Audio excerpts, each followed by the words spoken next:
Welcome to We Like D&D, the show where we talk about one of our favorite hobbies, D&D and TTRPGs, in variety show style segments like the ones we've got today.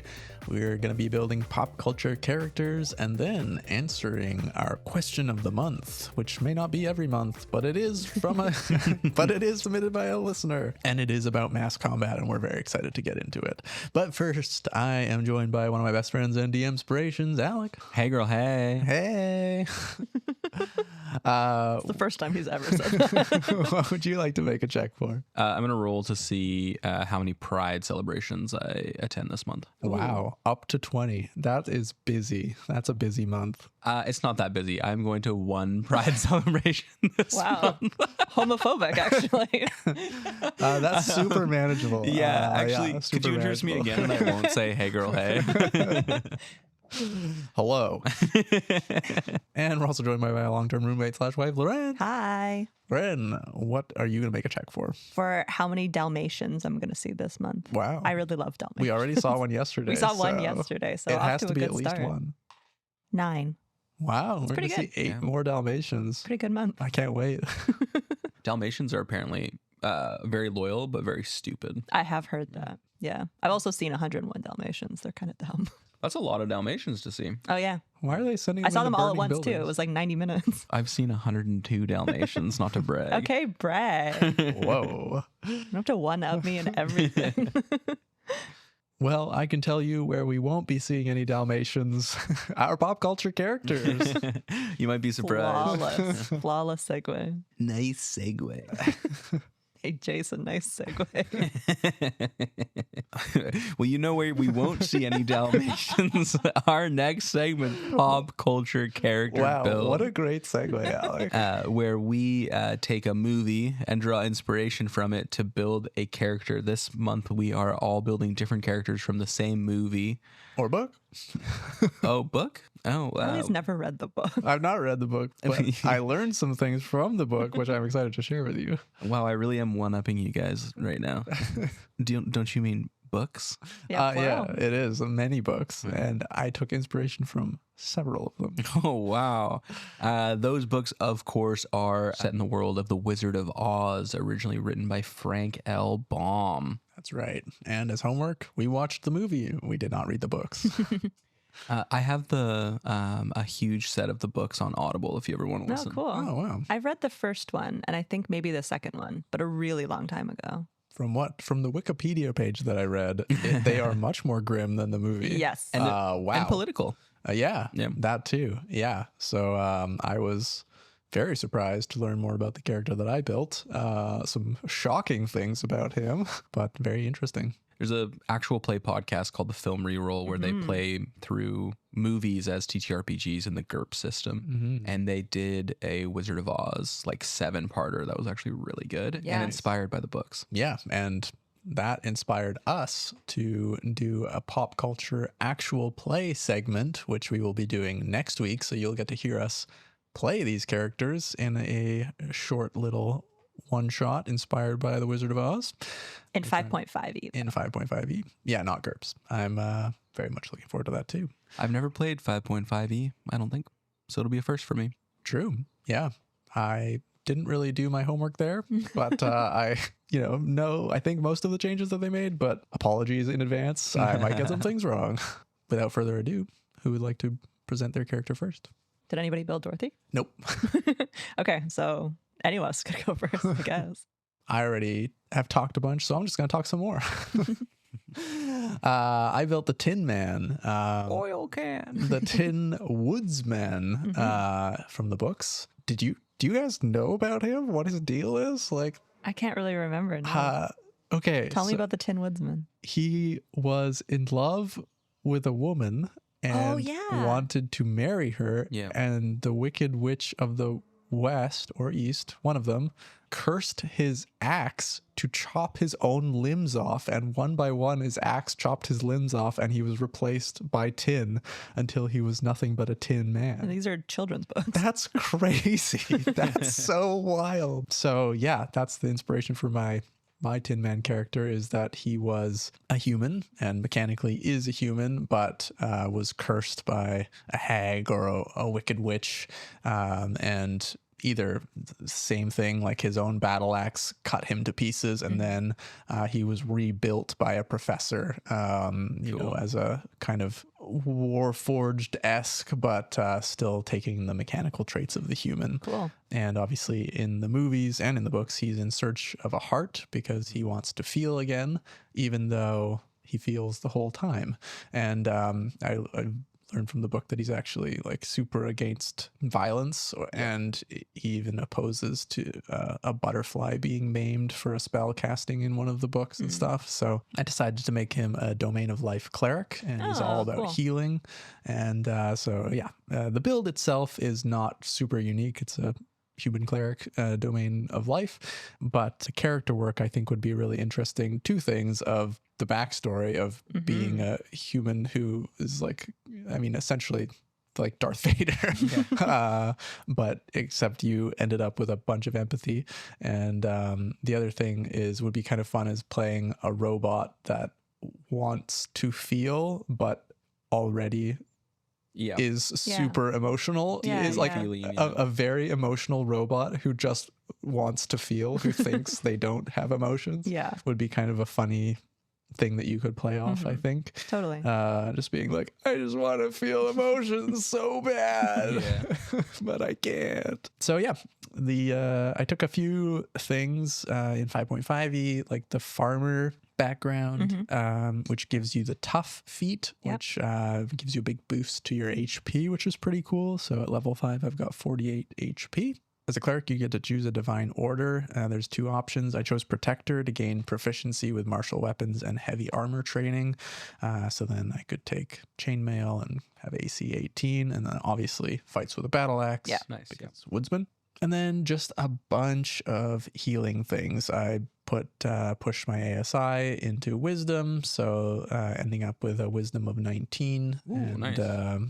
And just took a bunch of healing spells. And so overall, you know, the build is not super unique, but a couple things in there, like the tough feat from Farmer increases max HP by 10, which is pretty great. And then also healing rerolls is another cool thing that I haven't seen before.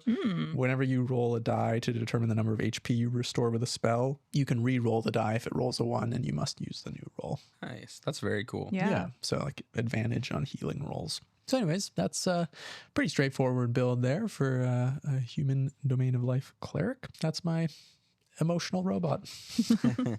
Love it. Who's going to go next? Go ahead. I made Leon the Goliath Barbarian, inspired by the Cowardly Lion. Love it. Oh, I forgot to share him. His name is Toon Man, obviously. Obviously. Obviously. Sorry, Leon the Barbarian. Yeah, Leon the Barbarian. I made him a Goliath. Nice. In 5.5, you choose like a Goliath background. Mm-hmm. And so he's a stone Goliath. Sweet. Cool. Because I think, or a stone giant. Goliaths are like half giants. Yeah.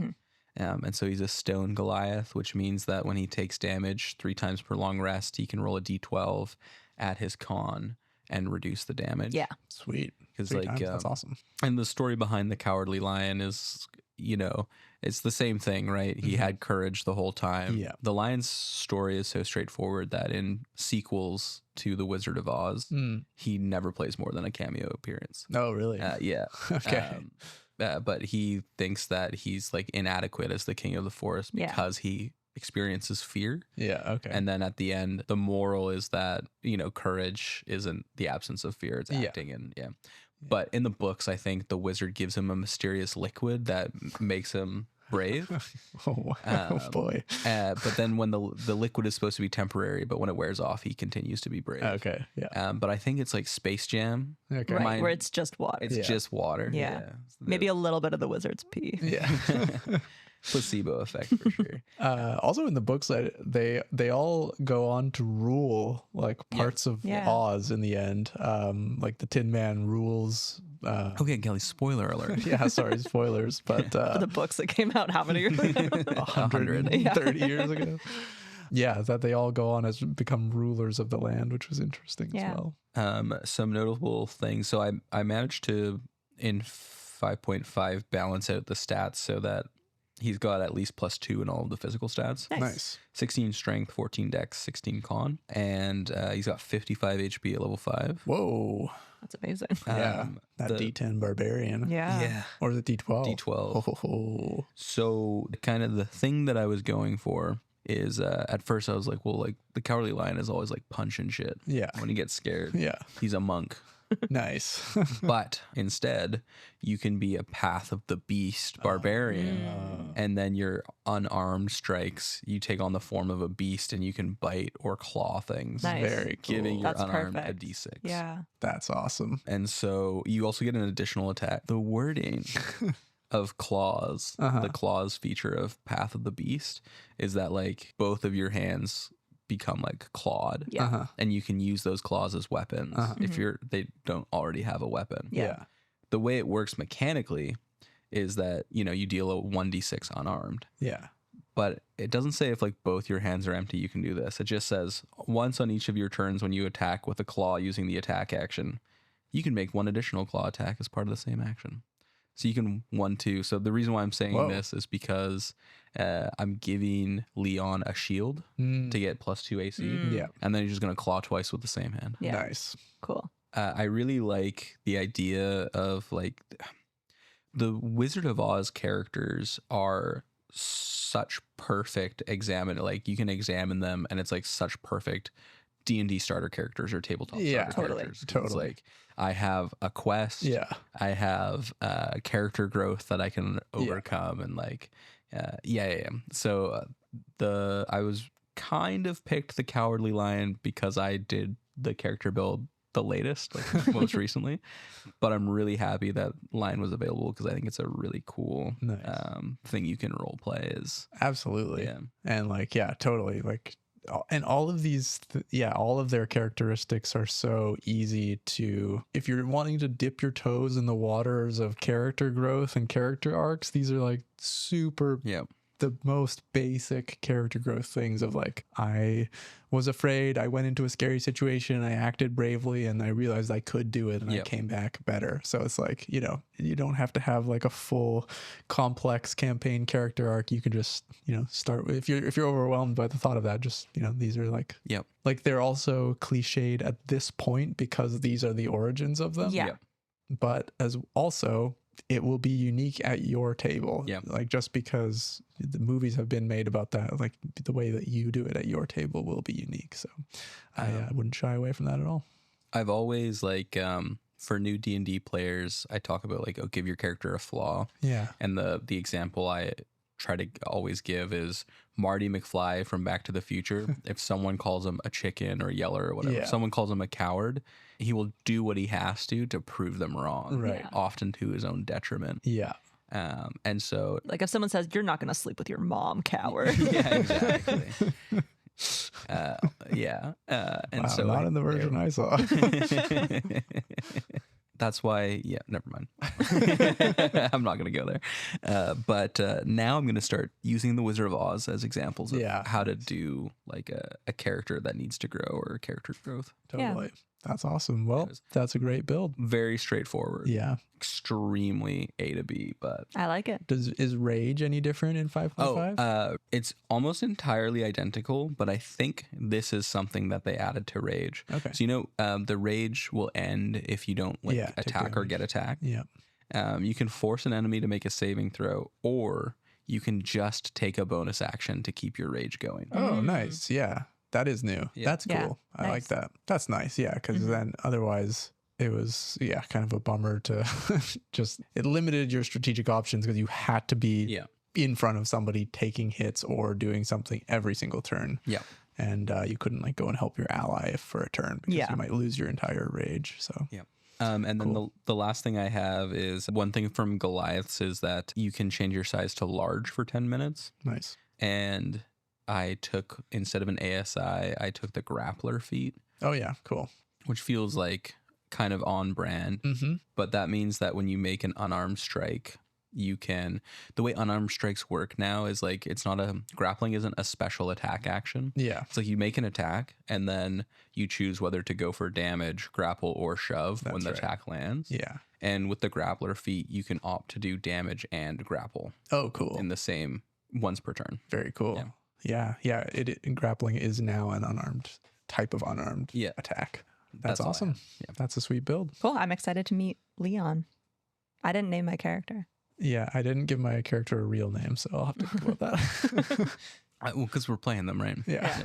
Okay, so we don't want him. You don't want us to call him Two Man or whatever. Toon Man. Toon Man.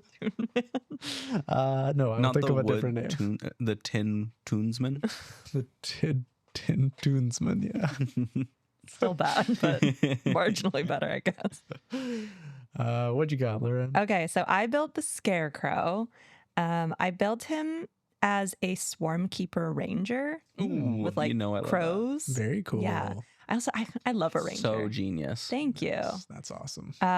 Yeah, I was going back and forth with like a bunch of different ideas, and I was like, no, like I don't know, Swarm Keeper. I've never played a Swarm Keeper before, but I do love a ranger. So yeah, we'll see how that goes. That's very cool. Like a main stat Wisdom, which fits the Scarecrow being like very politically stabby in the books and I think the movie as well.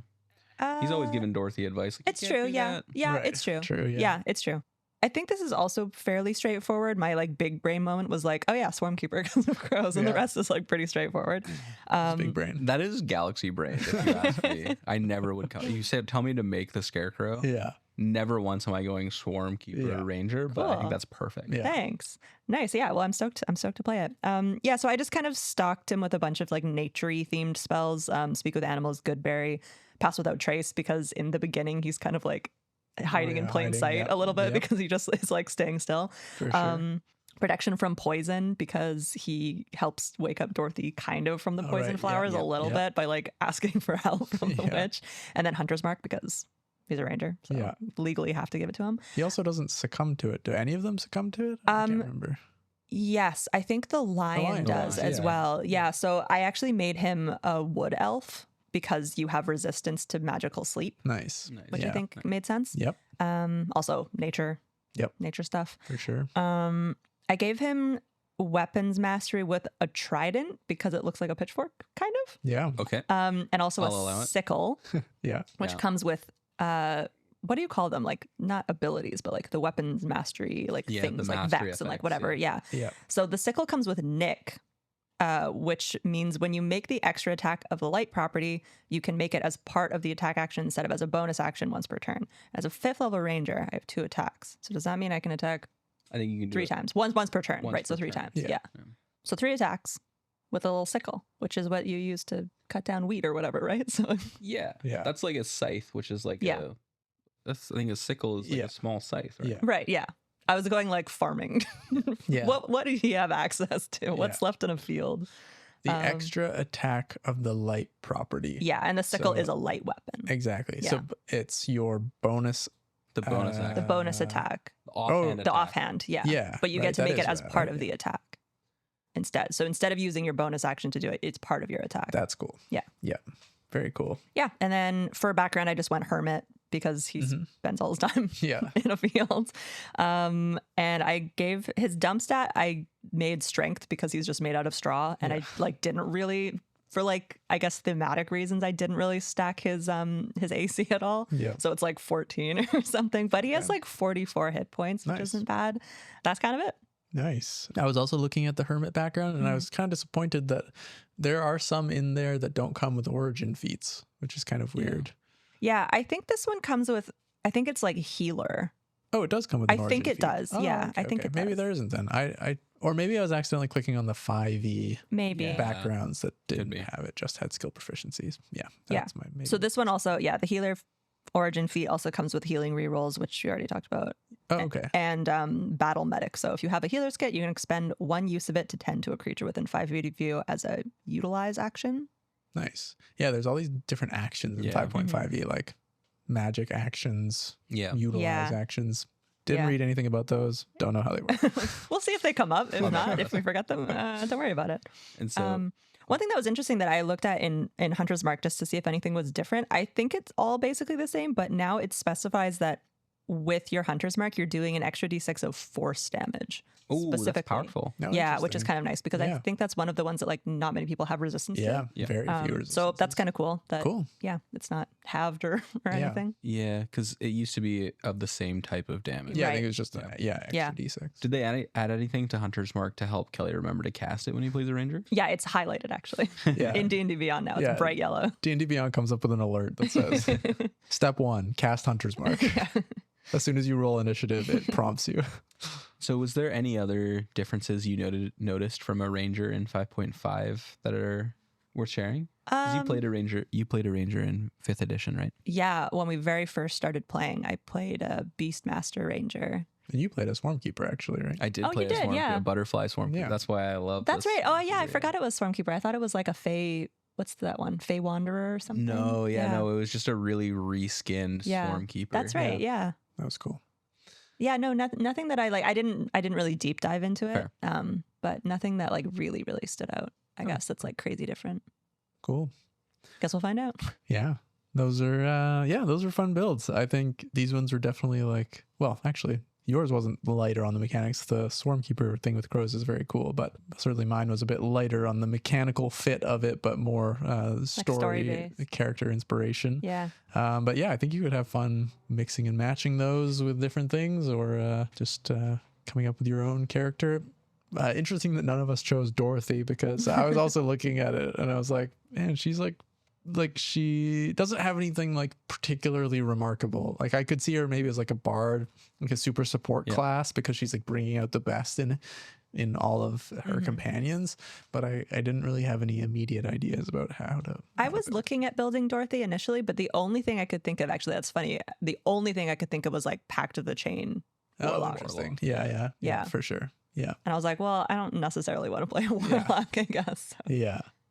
Yeah. Cool. Well, I'm excited to play those. And now that I've heard all of your HPs, I'm thinking I need to increase the difficulty a little bit. No, you don't. That's fine. It's okay if we win, Kelly.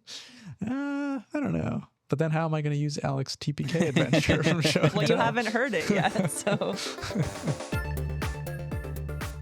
That segment was brought to you by the Slutty Wizard of Oz. The Slutty Wizard of Oz. He'll give anybody brain. Nice. That's excellent. I was like, That's I know my where I'm favorite. going after this podcast. Hell. That's my favorite ad read in a while. It was simple, Yeah. Thank you. well executed. Thank you. What do you have to say about it? Perfection. No notes. Thank you. And now it's time for a segment we're calling Question of the Month. But yeah, like Kelly said, we're not necessarily going to do it every month, but we got a question from someone on Patreon, so we're going to discuss it. It is a month and we got a question.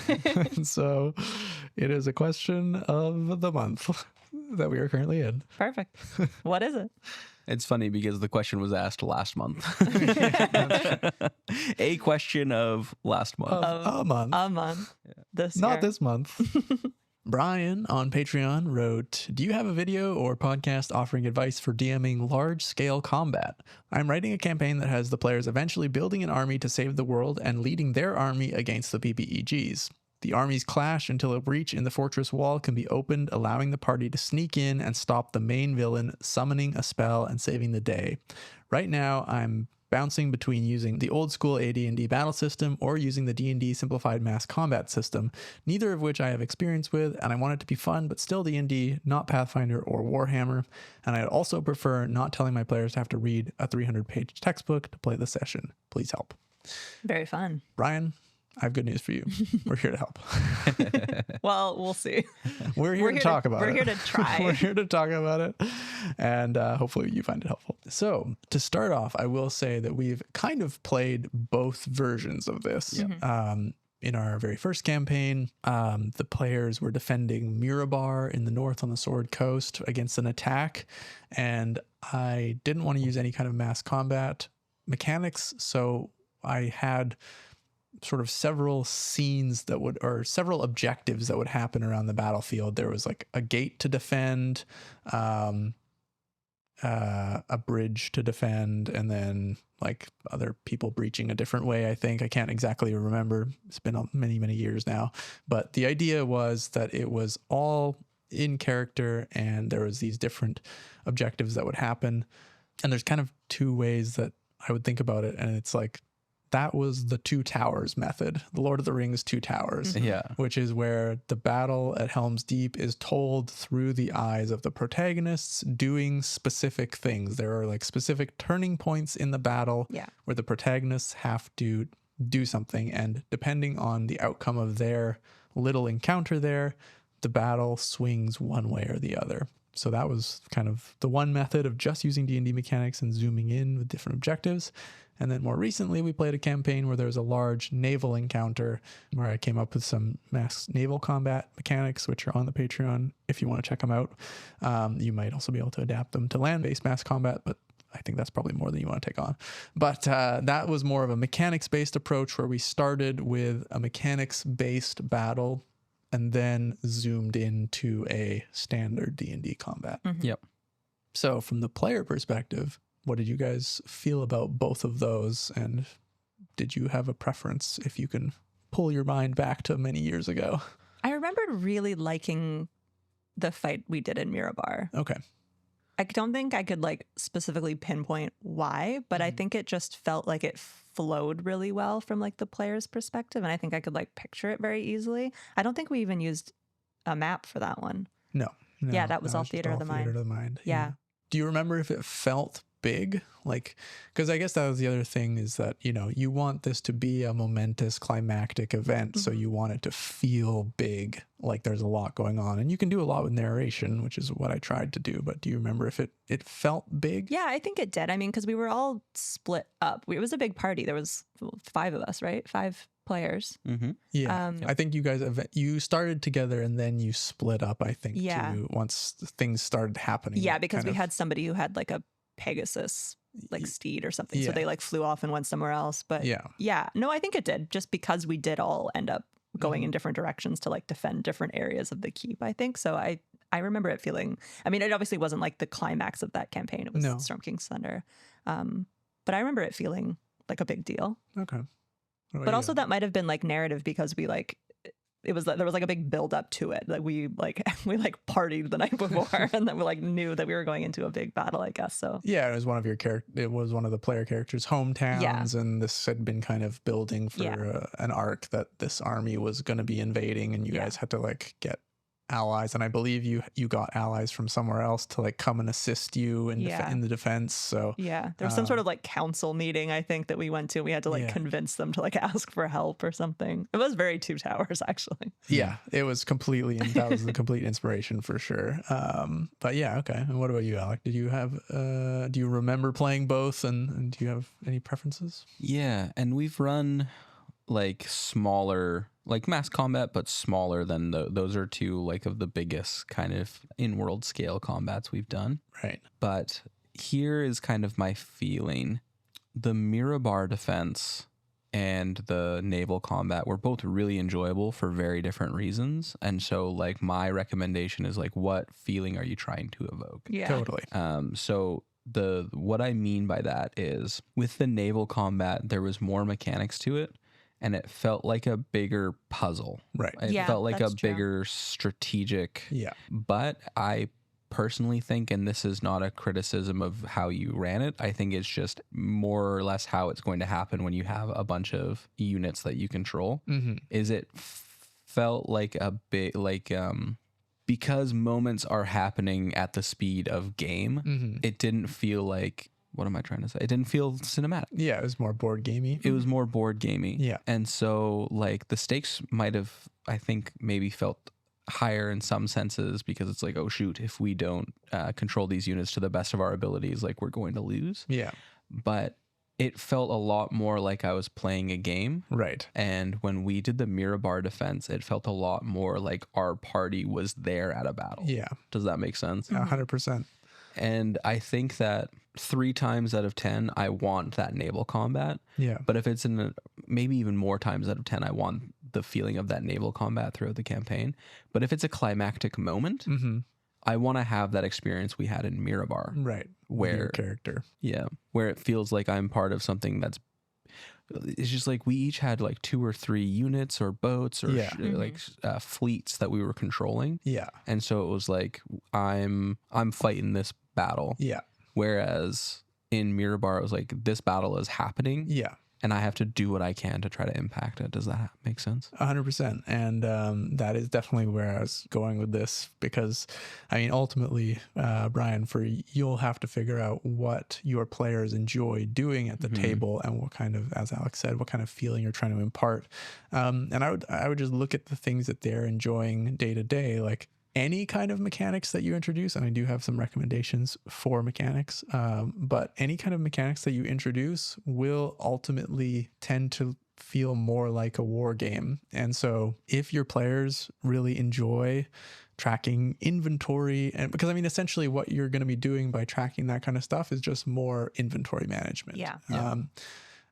Was what it basically boils down to. So if your players enjoy tracking like rations and inventory, and they're like, have their sheets out and that's what they like about doing, then I think introducing mechanics is an awesome way to do that. But if you are just trying to make it seem special and add scale, but you don't, because I mean, you mentioned you don't want your players to have to read a massive textbook.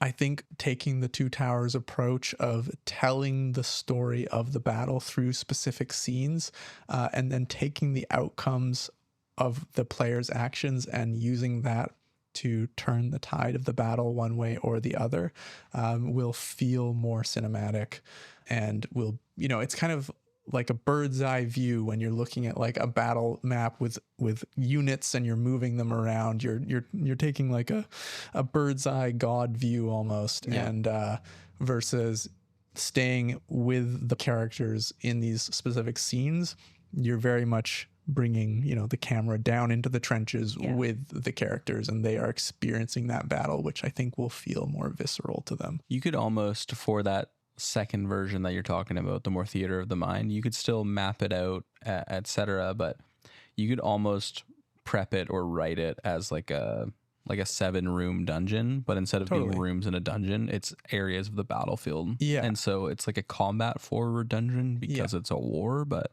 you can have the different rooms of the dungeon be the different parts of the battlefield, and then they've got like the different gimmicks of like, you can do this to impact this to do that, impact this, or you can just go in and slam heads together if you need to. And like you mentioned, you're kind of what you're envisioning is, I mean, first of all, I would say be really open to, because I mean, over the course of the campaign, your players are probably going to have some really creative ideas if they know the siege is coming. So be open to whatever creative things they want to try and build. And if they come up with a solution of how to break into the castle, try your best to make that work. But whatever they decide to do, you kind of already have this structure laid out, which I think is awesome, of this siege of the castle.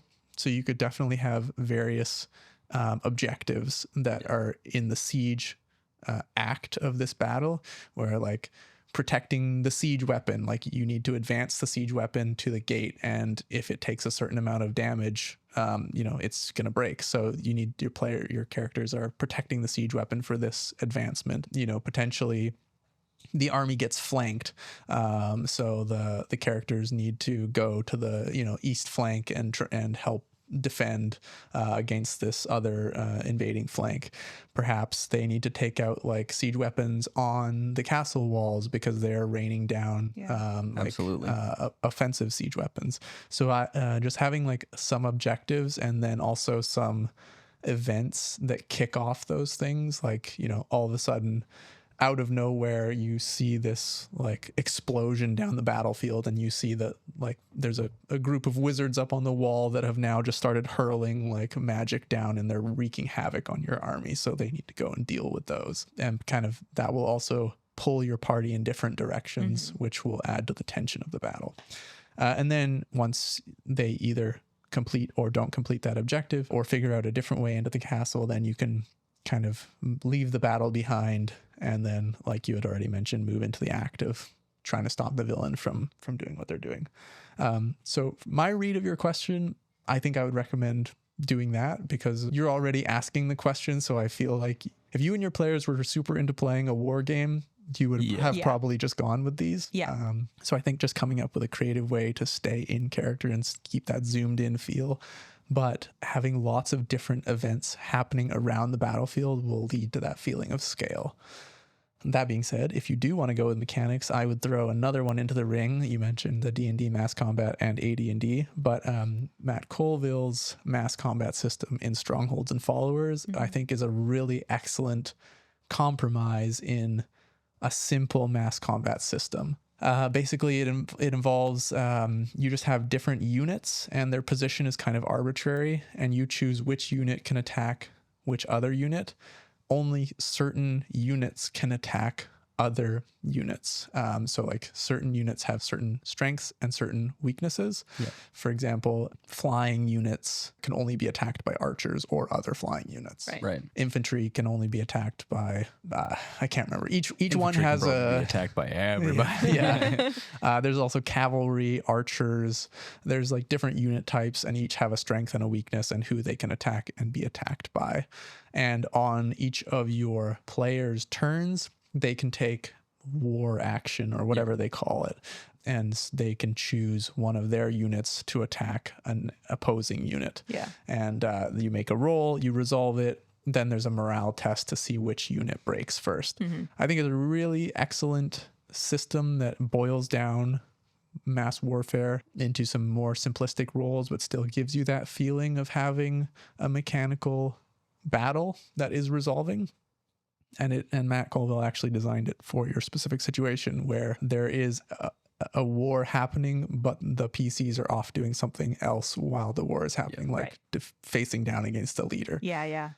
So it does fit your scenario quite well. And it's not a 300-page read. It's probably like, if I remember correctly, your players can get away with reading like 4 pages, and you have to read more. You might have to read a little bit more, but and it's not even that long. Like I think the whole section is like maybe 10 pages, and I think you could even there's also, you could go more in depth. There's costs for maintaining your army and stuff. Wow. And again, it really depends how much your players want to do inventory and how much they like doing inventory. Resource management. Yeah.